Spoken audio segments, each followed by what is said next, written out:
Olá, meus amigos! Chegamos ao nosso 15º capítulo do nosso desafio. Estou muito feliz porque a gente já está na nossa reta final da leitura e do estudo desse livro maravilhoso. E hoje, no nosso capítulo 15, nós vamos aprender um pouquinho mais, dando continuidade então ao capítulo anterior, quando Manuel vai citar um trabalho realizado pelo Petitinga dentro dos centros espíritas aqui na Terra, com o fim de então observarem, analisarem as atividades dos centros espíritas e o dos trabalhadores, as atitudes e tudo mais, e ver se eles estão então fiéis à doutrina espírita, tanto no estudo, na aplicabilidade desse estudo, na sistematização desse estudo, quanto na responsabilidade dos seus trabalhos,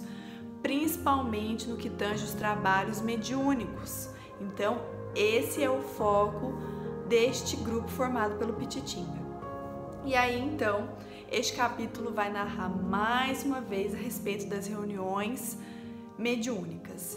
E aí, temos um caso em concreto, em análise, que é um centro espírita. Eles não dizem de onde que é esse centro espírita, mas eles vão investigar e realizar esse trabalho nesse centro. Porque as pessoas que frequentam, os trabalhadores, eles estão começando a se separar. Por quê?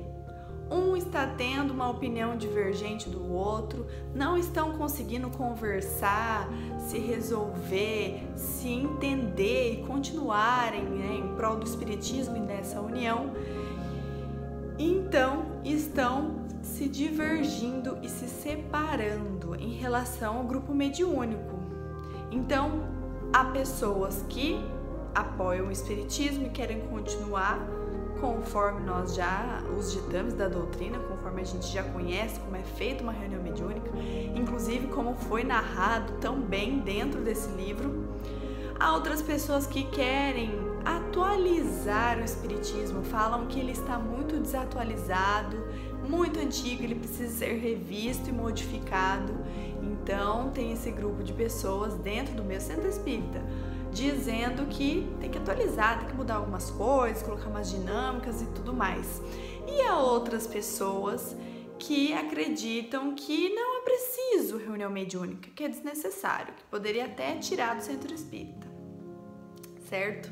E aí, no meio dessa confusão, Manuel então vai nos dizer primeiramente sobre essa importância do trabalho sério, da gente focar e principalmente da gente exercer as virtudes e tudo que a gente aprende dentro do espiritismo, para a gente exercer dentro do centro espírita primeiramente, colocar em prática, porque às vezes a gente escuta, a gente fala sobre, mas na hora de colocar na prática é muito mais difícil. Então, primeiramente ele vai falar isso, da responsabilidade com o trabalho, porque o trabalho mediúnico é um trabalho muito importante, é um trabalho caridoso. Por quê?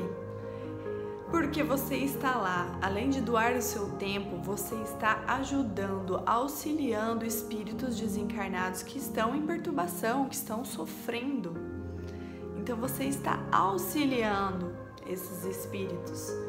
E além disso, você está aprendendo com todas aquelas histórias que eles vão narrando, que aconteceram com eles e tudo mais. Então é muito válido. E além disso, é através da reunião mediúnica, da mediunidade, que nós conseguimos comprovar a existência do mundo espiritual, essa conectividade, essa comunicabilidade entre esses dois mundos, a imortalidade da alma, que nós não morremos, é só o corpo. Então, por tudo isso, a reunião mediúnica ela é muito importante. E aí tem um outro grupo também nesse centro espírita que está querendo dar uma inovada mais diferente daquele outro grupo que quer atualizar. Eles querem ter reuniões mediúnicas anímicas, ou seja, praticar o animismo, e ainda não é o animismo comum, mas é aquele voltado para as práticas africanas, que a gente até conhece hoje em dia algumas religiões que são de origem africana, como a Umbanda, dentre outras religiões espiritualistas ligadas às origens africanas. E aí vocês vão me perguntar, mas Paola, o que é animismo? Animismo é quando você está numa reunião mediúnica. Você, por exemplo, é um médium ostensivo, o ostensivo que vai funcionar como ponte entre os dois mundos, porque o médium ele é uma ponte entre o mundo carnal, onde o esclarecedor vai conversar com o espírito, com o mundo espiritual, onde o espírito vai se comunicar. Então, são o quê? No mínimo 3 espíritos aí, né? 2 encarnados e 1 desencarnado. A gente fala, lógico que tem muito mais espíritos ajudando, né? Equipe espiritual, equipe material, mas assim, um mínimo, né? De pessoas e espíritos que precisamos. E aí no animismo, ao invés de você se comunicar, né? Dar comunicação a uma mensagem, a uma história, enfim, que seja de um outro espírito, você recorda coisas do seu passado, de vidas passadas, de você mesmo, você espírito mesmo, e se comunica como se fosse outro espírito, mas é você mesmo relembrando as suas recordações de outras vidas. Parece meio maluco, tá? Mas esse é o chamado animismo. Então, um desses grupos estavam especialmente querendo realizar essa prática, juntada então com essas ideias de religiões africanas. E aí Manuel Filomeno de Miranda vai nos dar então umas cutucadas a respeito dessa desunião e desse combate que muitas vezes a gente encontra dentro do espiritismo e dentro do centro espírita, o que é muito triste, né? Porque o centro espírita é uma igreja, então nunca que devia ter lá dentro combate, impaciência, desrespeito e dentre outras coisas que nós vemos. Então ele vai nos dizer em uma das partes: quando uma instituição de qualquer natureza, particularmente espírita, apresenta-se dividida, está às bordas da ruína. Porquanto as facções caprichosas, mais interessadas nas próprias paixões do que na preservação do seu patrimônio moral e espiritual, estão pouco se importando com os resultados das dissensões. Ou seja, olha que triste eles olharem lá a nível espiritual. Nós brigamos por coisas que chegam a ser até ridículas dentro de uma instituição espírita. E aí Manuel vai seguir então a equipe formada por Pititinga e eles marcam de se reunirem nesse centro espírita onde está ocorrendo essa desunião, essa distinção desses 3 grupos. E eles acham que é engraçado que eles, como se brigassem, se dividiram então nesses 3 grupos e realizavam as reuniões mediúnicas deles no mesmo dia e no mesmo horário, cada um na sua salinha. Então eles chegaram, tava aquela confusão a nível espiritual, tinham espíritos de todos os tipos, bons, ruins, sofredores, zombeteiros, né, que são aqueles brincalhões que só querem literalmente zoar com a nossa cara, espíritos de todos os portes. E aí, o que eles começam a fazer? A análise. Em cada grupo mediúnico eles vão fazer uma breve análise. E aí, no primeiro grupo que eles vão adentrar, que é a sala dos animistas africanistas, eles vão ver então já aquela desordem, aqueles espíritos de todos os tipos. E por que desordem? A nível espiritual e material também, porque eles simplesmente não têm coordenador, seja no plano físico ou no plano espiritual, não tem qualquer planejamento, não tem regras, enfim, não tem aqueles hábitos que a gente precisa, né? Aquelas regras que a gente precisa em qualquer trabalho. E aí aquela desordem a nível espiritual é como se fosse uma porta aberta, eles dizem, qualquer espírito que passa ali consegue se comunicar. Então ele até fala, né? O problema não é a prática do animismo africanista, não, a gente não está falando mal dessa religião e dessas práticas. Elas também, muitas vezes, são práticas boas, positivas, que fazem bem às pessoas. Mas o problema é produzir isso dentro de um centro espírita, porque não tem nada a ver com os ditames espíritas. Então, o que deveria fazer essas práticas no seu devido lugar. Na segunda reunião que eles entram é a sala que eles estavam praticando aquela doutrina espírita atualizada, que falaram que estava muito ultrapassada. E o que acontece? Na realidade, o intuito também era bom, que era unir então a atualização da ciência e misturar com mediunidade aí.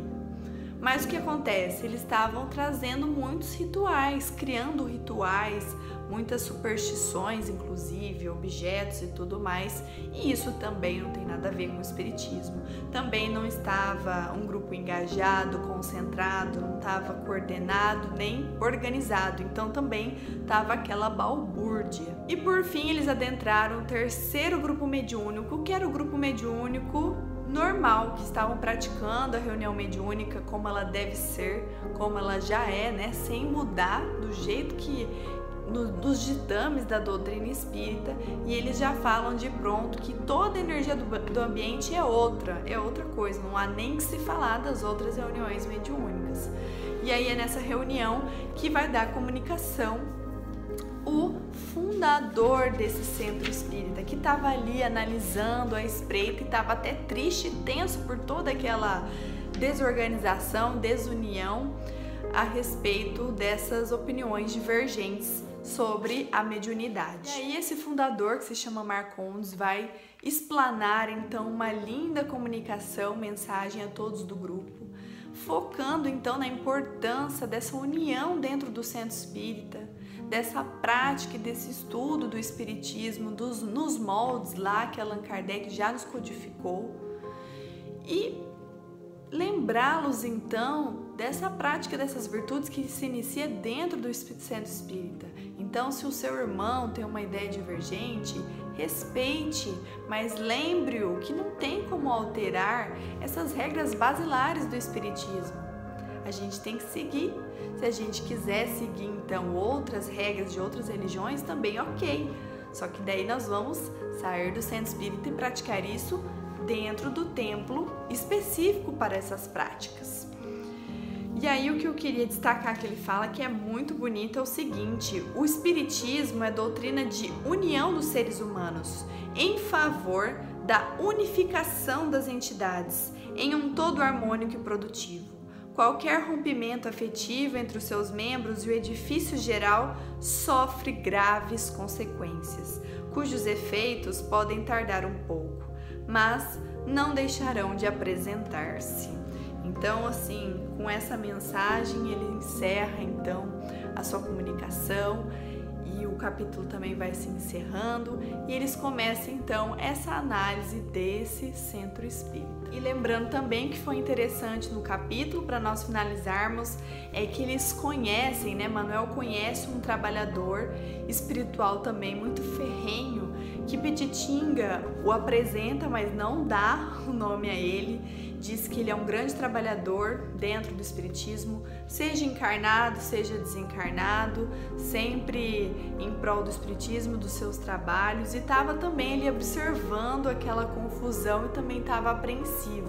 E ele também vai nos deixar belíssimas palavras a respeito, mais uma vez, da gente seguir os ditames do espiritismo, porque se nós queremos ser espíritas, a gente tem que praticar as atividades, estudar conforme a doutrina espírita nos ensina. Então, pessoal, é isso. Espero que vocês tenham lido aí também. Espero que estejam acompanhando todos os capítulos aqui no Visão. Um beijo e até amanhã.